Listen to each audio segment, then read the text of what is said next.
Jadi apa langkah Prabowo yang harus ditempuh agar koalisi tetap terjaga di tengah upayanya untuk memperkuat posisi pemerintahan? Kami akan berbincang bersama analis komunikasi politik Universitas Al-Azhar Ujang Komarudin. Kang Ujang, selamat sore. Selamat sore, Mbak Cindy. Kang Ujang, kalau Kang Ujang Ya, sendiri melihatnya sudah adakah potensi resistensi nih dari koalisi Indonesia Maju dengan adanya PKB dan juga Nasdem? ya resistensi ada, tapi kecil ya. Kalau PKB dan Nasdem tidak. Tetapi yang resistensi itu kan PKS, yang itu sudah ditolak oleh Partai Gelora.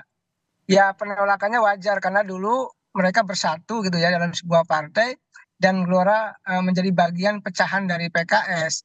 Jadi ketika misalkan Gelora sudah habis-habisan, mati-matian berdarah-darah memenangkan Prabowo Gibran, tahu-tahu PKS di ujung gitu ya menelikung apa namanya menyusul dalam tikungan sehingga masuk koalisi Prabowo Gibran. Nah, ketika PKS misalkan jadi masuk ke pemerintahan Prabowo Gibran, maka ya yang terancam adalah Partai Gelora karena PKS punya apa namanya kekuatan di parlemen, sedangkan Gelora tidak lolos ke parlemen. Itu menjadi sebuah kalkulasi politik, ada resistensi yang kecil dalam konteks masuknya PKS oleh Partai Gelora. Tetapi kalau bicara Nasdem, bicara PKB, ya kelihatannya ya diterima saja oleh Koalisi Indonesia Maju termasuk oleh Pak Prabowo. Sehingga hingga saat ini tidak ada dari kalangan Koalisi Indonesia Maju yang menolak kehadiran atau kedatangan masuknya PKB dengan Nasdem ke Koalisi Indonesia Maju. Oke, Kang Ujang, tapi kan Partai Gelora nggak ada di dalam parlemen. Apakah dia sebenarnya juga punya daya tawar nih, bisa mempengaruhi partai lain di koalisi untuk juga itu, resisten sama partai lain? Daya tawar pasti ada ya, tetapi kekuatan politik itu kan dilihat dari jumlah kursi, jumlah apa namanya anggota DPR. Nah, ketika mereka tidak lolos ke Senayan, tidak ada di Senayan, ya kalau soal bisik-bisik iya, tapi kalau soal mempengaruhi kebijakan partai, saya rasa tidak ya, karena partai-partai di Koalisi Indonesia Maju mereka punya apa namanya independensinya sendiri, punya keyakinannya sendiri, punya penerimaan ataupun mau daya tolaknya sendiri kepada partai-partai yang baru datang atau kepada mereka-mereka yang kalah yang ingin masuk ke koalisi Prabowo Gibran. Jadi saya melihat kalau soal Gelora dengan PKS itu soal masa lalu saja yang hingga hari ini masih belum ketemu gitu. Ya kalau ada yang di luar, ada yang di dalam. Kalau di dalam semua ya pasti ada yang tersingkir salah satunya begitu. Oke, kalau selain Gelora untuk yang partai politik yang ada di dalam parlemen, siapa lagi yang kalau Kang Ujang lihat? Kalau AHY kan kemarin bilang ini bukan soal besar-besaran koalisi, tapi gimana caranya nggak rontok di tengah jalan. Itu sinyal resistensi juga bukan? Ya, antisipasi. Saya rasa ini warning, sesuatu yang bagus saja, sesuatu yang positif. Artinya AHY mengingatkan kepada Pak Prabowo, mengingatkan ke Koalisi Indonesia Maju bahwa sejatinya membangun koalisi yang gemoy, yang gemuk, yang mayoritas itu tidak keropos. Artinya harus solid, harus juga berdasarkan kepada proporsinya masing-masing. Kalau saya sih melihatnya begini, kalau masing-masing partai mendapatkan jatah dengan proporsinya masing-masing, tidak akan ribut. Tetapi kalau ada yang terlukai gitu ya, kalau ada jatah kursi menterinya misalkan dikurangi, ya pasti ribut. Dan saya meyakini ya dalam konteks membangun koalisi yang gemuk tersebut, Pak Prabowo akan memperhitungkan asas proporsionalitas, baik bagi yang sudah masuk di koalisi Indonesia Maju maupun bagi yang partai-partai yang baru seperti PKS maupun Partai Nasdem. Jadi soal bagi-bagi saja kalau pembagiannya adil, proporsional ya akan tidak akan ribut. Tapi kalau pembagiannya sudah tidak adil, ya pasti akan ada gejolak di dalam atau di koalisi tersebut. Nah Kang, kalau kita lihat pernyataan dari Golkar, dari PAN, dua-duanya bilang nggak risau nih kalau ada partai masuk lagi, karena soal menteri kan hak prerogatif dari presiden. Apakah Kang Ujang ngelihat keademan pernyataan dari PAN dan Golkar ini bentuk legowo atau justru udah ada deal-dealan sebenarnya? Ya begini Mbak, kita sama-sama tahu ya ketika Pak Prabowo Gibran didukung oleh koalisi partai-partai di Indonesia, koalisi Indonesia Maju. Ada Golkar, katakanlah ada Demokrat, ada Gerindra, ya termasuk PAN. Itu sudah ada tanda tangan kesepakatan ya untuk katakanlah partai Golkar mendapat berapa, PAN mendapat berapa, lalu Demokrat mendapat berapa jatah kursinya, sudah pasti ada. Itu sudah di atas materai tanda tangan itu antara Pak Prabowo Gibran termasuk dengan partai-partai itu. Jadi kalau misalkan ada satu partai berbicara di publik misalkan punya jatah 5 kursi ya mungkin dulu kesepakatannya seperti itu. Jadi Pak Zulhas, Pak Erlangga mengatakan santai, rileks, ya karena memang di awal sudah dibicarakan ketika mendukung pendaftaran di KPU yang lalu.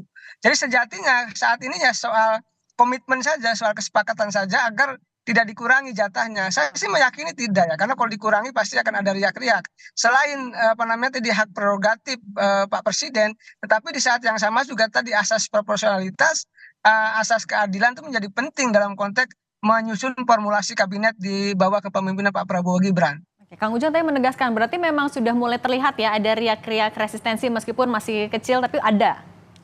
Ya, faktanya ada Partai Gelora kan, tapi partai-partai lain tidak ada. Oke. Ya saya melihat itu bagian daripada dinamika ya. Tentu begini, dalam konteks membangun konstruksi koalisi kan harus ada kenyamanan, harus ada kesepahaman. Kalau tidak ada kenyamanan ya sulit. Nah, masuknya PKS seandainya jadi gitu ya ke koalisi Prabowo Gibran itu membuat Gelora tidak nyaman. Oke. Tetapi masuknya Nasdem dan PKB itu partai-partai lain santai-santai aja, Golkar, tadi ya PAN juga santai karena memang koalisi Indonesia Maju yang ada sebelumnya gitu, sebelum PKB dan Nasdem masuk itu ya mereka sudah ada angka-angka jatah kursi dan portofolio kursi menterinya mana sudah ada itu, sudah mereka sudah paham begitu. Oke, kita fokus ke Nasdem sama PKB dulu ya Kang, yang udah memang fix nih akan bergabung di pemerintahan. Nah kalau Kang Ujang ngelihatnya analisisnya seperti apa? Kalau Nasdem dan juga PKB bergabung nih di koalisi, dampaknya apa ke politik negara dan juga ke internal koalisi Indonesia Maju sendiri? Ya, sebenarnya kan sudah sesuai dengan analisa saya jauh-jauh hari, bahkan sering saya sampaikan di Kompas TV ya, bahwa nanti itu Nasdem, PKB, termasuk P3 saya katakan akan masuk pemerintahan Prabowo Gibran. Nah, dan kenyataannya iya gitu ya. Nah, dalam konteks kalau masuk ke Prabowo Gibran, maka ya koalisi Prabowo Gibran itu akan mayoritas, akan 70% lebih kalau kita kalkulasikan. Nah, maka dalam konteks itu Prabowo Gibran dalam menjalankan roda organisasinya atau roda pemerintahannya, termasuk menjalankan kebijakan-kebijakannya, termasuk juga merealisasikan janji-janji kampanyenya akan mulus, akan lancar jaya. Tetapi persoalannya adalah yang harus kita waspadai adalah ketika misalkan Prabowo Gibran membuat kebijakan-kebijakan yang tidak pro rakyat. Nah, kalau tidak kalau membuat kebijakan yang salah jalan, salah arah, salah jalur, tidak pro rakyat, lalu dieksekusi disetujui ya oleh partai-partai koalisi Indonesia Maju, maka ini kan menjadi persoalan. Ya ini sebenarnya yang sama mirip mirip dengan pemerintahan Pak Jokowi. Misalkan ketika revisi Undang-Undang KPK, ketika pengesahan Undang-Undang Omnibus Law, ketika revisi Undang-Undang Minerba, itu kan tidak ada keperpihakannya kepada rakyat ataupun buruh, tetapi dieksekusi karena memang kekuatan pemerintahan Jokowi Maruf Amin mayoritas di parlemennya. Nah, formula seperti itu juga kelihatannya akan terjadi di pemerintahan Prabowo Gibran. Tetapi apakah Prabowo Gibran nanti tadi ya membuat kebijakan-kebijakan yang pro rakyat atau tidak? Ya hanya sejarah yang akan melihat, sejarah yang akan menilai dan kita saksikan bersama. Dan mudah-mudahan saja gitu walaupun formulasinya sama, kekuatan parlemennya sama-sama kuat, tetapi mudah-mudahan Prabowo Gibran bisa menjalankan amanah publik, amanah rakyat dengan baik dengan membuat kebijakan yang tidak melukai rakyat seperti itu. Nah, dalam konteks di internal apa namanya Prabowo sendiri, ya saya sih meyakini ya sampai hari ini sampai detik ini mereka sih sudah sama-sama paham, sama-sama tahu. Tadi sudah saya katakan siapa mendapat apa, kapan dan bagaimana. Artinya partai A mendapatkan jatah menteri mana, portofolio menteri mana, itu juga sudah kemungkinan jauh dari awal sudah disepakati. Hanya tinggal memang memberikan jatah kursi menteri kepada PKB dan Nasdem berapa. Sebenarnya itu sih. Oke, PKB sama Nasdem kan yang paling baru nih gabung di koalisi, akan dapat jatah menteri. Pasti Mbak, yang namanya berkoalisi pasti dapat jatah menteri. Kenapa? Karena mereka sama-sama partai yang lolos parlemen. Apalagi mereka partai katakanlah kelas menengah ke atas. Berapa Partai kira-kira Kang kursinya? kalau saya Posnya sih, mana juga? kalau saya sih lihat ya yang proporsional itu ya dua. Nasdem dua, PKB dua itu proporsional. Tapi kalau lebih dari itu resistensinya akan ada. Tapi lebih kalau kecil dari angka tadi, maka kemungkinan besar juga mereka juga malas. Oleh karena itu saya melihat ya kalau proporsional dua itu ya cukup lah, cukup adil kalau saya melihatnya begitu. Berdasarkan kepada pengalaman analisa saya ya dari waktu ke waktu dari 5 tahun setiap menganalisa kabinet ya asasnya asas proporsionalitas. Kalau proporsionalitasnya terjadi, lalu keadilan terjadi, baik diberikan kepada Nasdem maupun PKB, maka ya semuanya akan happy, semuanya akan senang. Tetapi kalau tidak adil, ada kurang, atau terlalu banyak, ini akan menjadi persoalan. Jadi 2 tuh menjadi angka yang menurut saya yang proporsional bagi Nasdem dan PKB. Oke, Kang Ujang terakhir, kalau untuk PKS dan PDIP, apakah kira-kira sampai akhir nanti akan istiqomah berada di luar pemerintahan jadi oposisi? Kalau PDI saya mungkin yakin, PDIP yakin karena ada kekecewaan kepada Pak Jokowi, kita tahu Pak di situ ada Mas Gibran sebagai katakanlah wakil presiden yang akan dilantik ya. Lalu kalau PKS ini masih 50-50, ada kemungkinan berkoalisi dengan Prabowo Gibran, ada juga menjadi oposisi.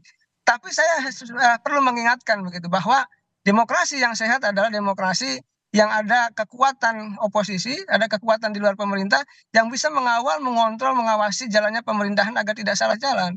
Ini menjadi penting. Ya kalau demokrasi tanpa oposisi ya mohon maaf demokrasinya tidak akan sehat, tidak akan kuat dan tidak akan bermartabat karena nanti mohon maaf demokrasinya akan mudah dibelokkan begitu. Oleh karena itu kita butuh penyeimbang yaitu katakanlah PDIP dan PKS. Cuma PKS kelihatannya masih juga ya sedikit lagi digoda-goda ya dirayu-rayu untuk masuk pemerintahan Prabowo Gibran.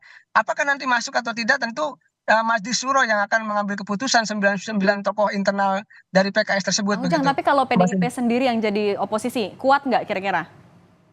Kalau saya sih menarik ya. Kalau PDIP oposisi sendiri menarik. Kenapa? Akan semakin keras, akan semakin kencang gitu ya dalam mengkritik pemerintahan Prabowo Gibran. Nanti kalau tidak didukung oleh partai lain, ya kelihatannya nanti akan bersama-sama dengan civil society, dengan kekuatan apa namanya kaum intelektual, cendekiawan, kalangan kampus gitu, aktivis pasti akan ke sana apa namanya berkolaborasinya untuk bisa mengkritisi jalannya pemerintahan. Kalau kekuatan parlemennya pasti kalah. Tapi dalam konteks kekuatan membangun kekuatan narasi publiknya mungkin bisa juga menang kalau seandainya Prabowo Gibrannya membuat kebijakan yang tidak pro rakyat seperti itu. Tapi kalau membuat kebijakannya sesuai dengan keinginan publik, keinginan rakyat, ya kelompok pemerintah ya akan lebih unggul begitu. Oke, kita lihat ya nanti gimana Prabowo Gibran utak-utik nih, gimana komposisi kabinet menterinya. Karena kita tahu kan, itu hak prerogatif dari Presiden. Terima kasih Kang Ujang Komarudin, sehat selalu, terima kasih waktunya untuk Rumah Pemilu.